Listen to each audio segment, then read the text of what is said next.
안녕, 민규쌤입니다. 32차시 통치체제를 다시 정비하다 부분 살펴보도록 하겠습니다. 다시 우리 조선 후기 1860년대 이후 흥선대원군 집권기를 살펴볼 텐데요. 이전 차시 뒷담 평가부터 마무리를 하죠. 다윈의 진화론을 인간사회에 적용한 사회 진화론은 제국주의를 옹호하는 사상적 기반이 되었습니다. 요거 스펜서라고 하는 학자가 정립한 내용입니다.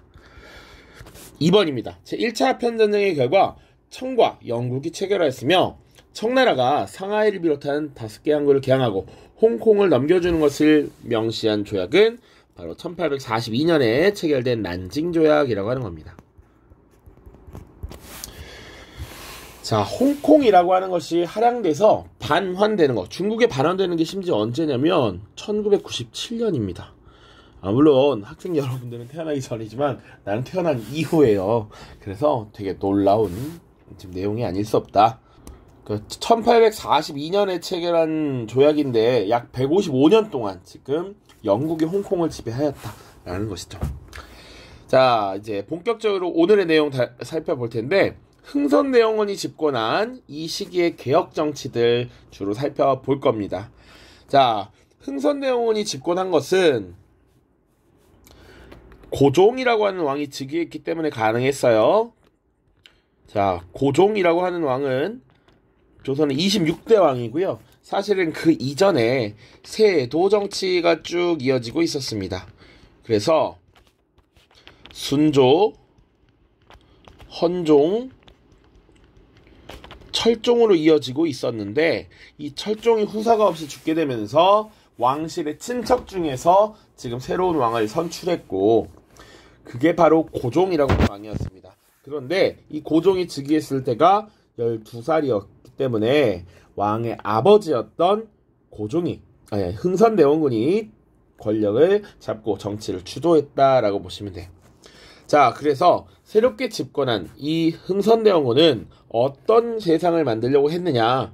기존의 세도정치 시기에 무너진 정치 기강을 확립하고 땅에 떨어진 왕권을 회복하고자 했습니다.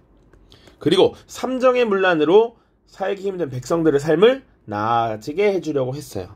그런 것들을 중심으로 보는 겁니다. 자, 1. 통치체제 재정비. 흥선대원군의 집권 이전의 상황 보시면 국내 보시면 기본적으로 세도 정치와 삼정의 문란으로 전국에서 농민봉기가 발생했습니다. 그래서 우리가 배운 것 중에 전국적인 농민봉기가 하나 있었어. 뭡니까? 바로 임술 농민봉기라고 하는 거 있었죠. 자, 이런 것들이 기본적으로 이 탐관오리의 수탈, 삼정의 문란 이런 것 때문에 발생했다라고 했잖아. 그리고 국외적으로는 서양 세력이 통상을 요구해옵니다. 이런 것들을 이제 흥선대원군이 헤쳐나가야 했어. 그래서 바로 2번 개혁 정치입니다. 자, 능력 중심으로 인재를 등용했대. 자, 외척 세력을 추출합니다. 외척이라고 해도 되고요. 혹은 세도 가문이라고 해도 크게 문제 없습니다.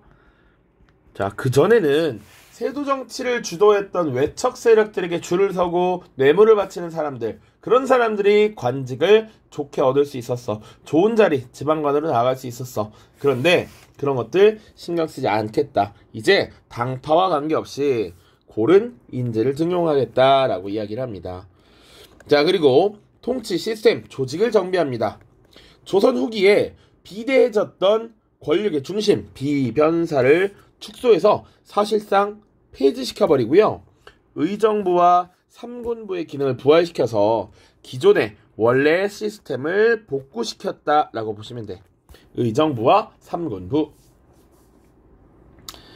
자, 그리고 시대에 맞지 않는 법들, 이런 것들을 재정비하기 위해서 기존의 경국대전부터 영조 때 쓰여진 속대전, 정조 때 쓰여진 대전 통편 요것을 종합 정리하는 역할을 또 시행합니다. 대전 회통이라고 하는 법전을 만들고요. 그 뒤에는 육전조례라고 하는 걸 만들어. 오늘날에도 조례라고 하는 것이 있습니다. 자, 그래서 기본적으로 법으로 정해놓은 것들 이외에 여러 가지 왕의 명령으로 시행하는 것들, 이런 것들을 정리했다라고 보시면 될 것 같아요. 자, 그 다음 군세력 강화입니다. 이양선. 요거 외국 서양 세력들이 끌고 오는 모양이 이상한 대야. 그래서 이것들이 우리에게 접근할 때 대응하기 위한 수군의 강화, 신무기의 제조, 이런 것들도 흥선대원군 시기에 이루어졌다. 자, 그리고 흥선대원군이 사실은 조금 더 신경을 썼던 부분이 요거입니다. 경복궁 중건이에요. 목적 보시면 왕실의 권위와 위엄을 되찾고자 경복궁을 다시 지었대. 왜 다시 지었느냐? 원래 경복궁이라고 하는 것이 사실은 이미 임진왜란 때 불타 없어지고 있었어요. 임진왜란 때 이미 소실되었고, 사실은 그 이후의 왕들은 이 경복궁이 아닌 두 번째로 지은 궁궐인 창덕궁에 가서 생활을 주로 했습니다. 그래서 실제로 여러분들 창덕궁에 후원이 있어요. 후원이 되게 아름답다 그래서 일반적으로 시민들에게 공개하지 않고 특별한 시기에만 신청을 받아서 공개를 하는데, 그 창덕궁 후원에 가면 규장각이 있습니다. 그러니까 조선 후기에는 사실 경복궁이 아니라 왕들이 창덕궁에서 생활을 했었어. 그런데 이거 다시 바로 잡아야 된다. 국가의 메인 궁궐 정궁이라고 하는 것인데, 이 궁궐이 불타서 없어졌는데 복구도 하지 않고 이렇게 지내는 것 말도 안 된다. 그래서 경복궁을 다시 짓자라고 하는 것이고요. 그런데 궁궐을 하나 짓는다는 게 어마어마하게 큰 자원이 소모될 거라고. 그러다 보니까 그 재원을 마련하기 위해서 여러 가지 조치를 취합니다. 첫 번째는 원납전이라고 하는 기부금을 걷습니다. 그런데 강제로 징수한다. 자, 기부금은 자발적으로 내는 것이죠. 근데 이건 자발적이지 못했다는 거야. 저기 이 영의정 10만원 납부하고 싶은 것 같은데 이렇게 하는 거죠. 강제로 징수했다. 자, 당연히 불만이 생겨날 수밖에 없는 것이죠. 그리고 당시에 사용하던 상평통보의 100배 가치, 1당 100이란 얘기야. 이거 하나만 있으면 상평통보 100개라는 의미거든. 이런 고액 화폐를 발행합니다. 자, 그런데 문제는 이런 고액 화폐를 남발하게 되면 국가에서 필요하니까 막 찍어내는데 화폐의 가치가 하락해. 화폐의 가치가 하락하면 물가가 어떻게 되느냐? 이제 물가가 상승합니다. 폭등하면서 이 백성들이 어려움을 겪게 돼요. 자, 그리고 공사의 백성들을 강제로 동원했고요. 궁궐의 기둥 같은 거 오래된 좋은 나무 써야 되거든. 양반의 묘지림을 벌목해서 갖다 썼다. 그러니까 지금 원납전의 징수도 그렇고 양반의 묘지림을 벌목하는 것도 그렇고 여러모로 불만이 많았을 것이다. 특히 이 당백전의 발행 때문에 물가가 급등하면서 경제적 혼란을 야기했고요. 무리한 중건 과정 때문에 양반과 백성들의 원성을 샀죠. 백성들은 강제로 동원을 하기도 했고요. 양반의 묘지림을 갖다 벌목하기도 했고, 요런 문제들이다. 자, 그래서 경복궁을 결국 꾸역꾸역 메인 궁궐 근정전 같은 건물들을 이제 건축을 합니다. 그리고 일부 사용을 해요. 자, 그 다음 서원철폐입니다. 서원철폐. 서원도 계속 자주 나왔어. 일종의 사립학교였습니다. 교육도 진행을 하고요. 그리고 제사도 한다 그랬어. 자, 이 교육을 통해서 사실은 사림 세력이 제자들을 계속 길러냈고, 그리고 스승님이 누구냐에 따라서 학문적 의견 입장이 조금씩 갈렸기 때문에 붕당 정치가 전개되는 근간이 되기도 했습니다. 그런데 이 서원을 철폐해. 분명 영조 때도 한번 서원을 철폐했습니다. 붕당 정치가 변질되고 있는 과정에서. 그리고 흥선대원군 때는 특히 더 많이 없애버립니다. 47개소를 제외하고 다 없애버려. 왜 그랬느냐? 당시 서원이 지방 양반들의 세력 기반이었고, 각종 면세, 세금을 면제받고, 그리고 군역의 의무를 하지 않는 이런 모습들이 나타나거든. 그러니까 내 새끼, 내 자식을 서원에 보내버리면 얘는 공부하는 것이고 예비 양반이기 때문에 군역을 면제받았어. 그런 거 없애버리자. 그리고 이 서원에서는 양반들이 주로 있었기 때문에 농민들을 강제로 수탈하는 경우도 많았어. 그래서 이게 문제가 심각하니 47개소를 제외하고 다 서원을 철폐하고요. 기존에 서원에게 주었던 혜택인 토지와 노비를 몰수합니다. 그래서 백성들로부터 어마어마하게 환영을 받고 반면 양반들은 반발을 하게 되는 것이죠. 지금 쭉쭉쭉 보고 있습니다. 흥선대원의 개혁 정치, 능력 중심의 인재 등용, 통치 시스템의 재정비, 법전의 편찬, 경복궁 중건, 서원 철폐 되게 많아요. 자, 세 번째는요. 민생 안정을 위한 수치체제 개편이야. 당시 흥선대원이 당면했던 과제 중에 민생이 어려움이 있었어. 왜 민생이 어려웠느냐? 삼정의 문란이라는 것 때문에 백성들이 지금 탐관오리로부터 어마어마하게 고통을 받고 있었고 백성들의 삶이 어려워. 그런데 국가를 지탱하는 것은 결국 백성들이야, 농민들이야. 이들이 잘 살아야 국가가 발전할 수 있다라는 건 만고의 진리인 것이죠. 그래서 민생 안정을 위한 노력을 또 취합니다. 첫 번째 보시면 그래서 그 목적은 민생 안정이다. 그래야 농민들이 안정적으로 생활해야 안정적으로 세금도 잘 낸다. 이런 거야. 자, 그래서 삼정의 개혁을 추진합니다. 첫 번째, 전정이었지, 전정. 전정은 토지에 매기는 세금이 과도했다라는 거야. 각종 부가세를 붙였었습니다. 자, 이런 것들을 해결하기 위해서 양전사업을 실시했어. 자, 양전사업은 토지를 다시 조사했다, 측량했다 라는 얘기야. 그럼 이게 왜 개혁의 내용이 되느냐? 미신고 토지를 확인하는 거야. 그동안 농사 지으면서 신고도 안 하고 세금도 안 냈던 토지들이 있었을 거야. 그것들을 찾아내는 겁니다. 요거 어렵게 은결을 색출하였다라고 표현하는 책도 있어. 이것은 그동안 신고하지 않고 농사 짓던 애들 세금 물렸구나 라는 거야. 자, 그리고 백성들이 농사할 수 있는 땅을 개인이 가져야 하기 때문에 대토지 소유를 금지합니다. 토지를 넓게 아울러 가지는 것은 못하게 한다. 그래서 국가 재정을 확충하려고 했습니다.